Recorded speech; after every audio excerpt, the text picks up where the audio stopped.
महाराष्ट्राचं अर्थसंकल्पीय बजेट जे आहे ते आज सादर होणार आहे। या संदर्भात बोलण्यासाठी आपल्यासोबत भाजपचे पिंपरी चिंचवडचे आमदार शंकर जगताप आहेत। सर, काय सांगाल की आज अर्थसंकल्पीय बजेट जे आहे ते सादर होणार आहे।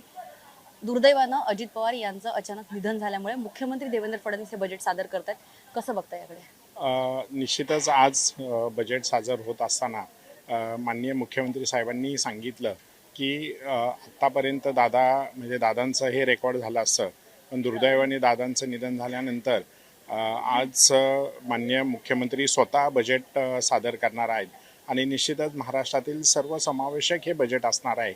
सर्व जनतेचा विचार करून मग शेतकरी असेल, कामगार असेल, महिला असेल, युवक असेल, आरोग्याचे प्रश्न असतील, सगळ्या प्रश्नांवर बजेटमध्ये साधक बाधक चर्चा होऊन हे बजेट सर्वसमावेशक असणार आहे।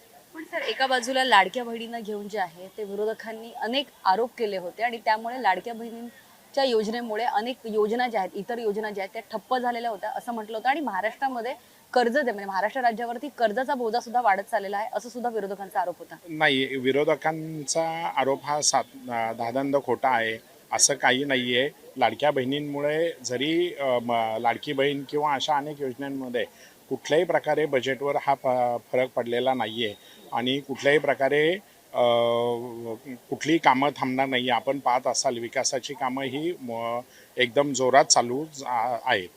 सर, खास करून जर पिंपरी चिंचवड शहराचं आणि ग्रामीण भागातलं जर बघितलं, तुम्ही काही तुमच्या भागासाठी, तुमच्या मतदार क्षेत्रासाठी काही मागणी केली होती का या बजेटसाठी?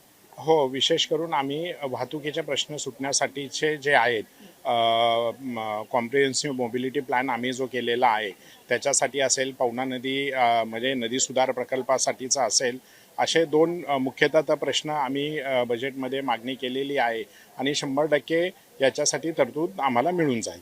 धन्यवाद। आपल्यासोबत होते भाजपचे आमदार शंकर जगताप, ज्यांनी म्हटलंय की मला या बजेटकडनं बरीच सारी अपेक्षा आहे, कारण स्वतः देवेंद्र फडणवीस ज्यांनी यापूर्वी पण अनेकदा बजेट मांडलेलं आहे, मात्र राज्याच्या विकासासाठी मुख्यमंत्री देवेंद्र फडणवीस काम करत असतात आणि त्यामुळेच या बजेटमध्ये महाराष्ट्राच्या जनतेला काहीतरी हितकरच मिळेल असं यांचं म्हणणं आहे। व्हिडिओ जर्नलिस्ट मनोजसह ज्योत्स्ना गंगणे, जय महाराष्ट्र, मुंबई।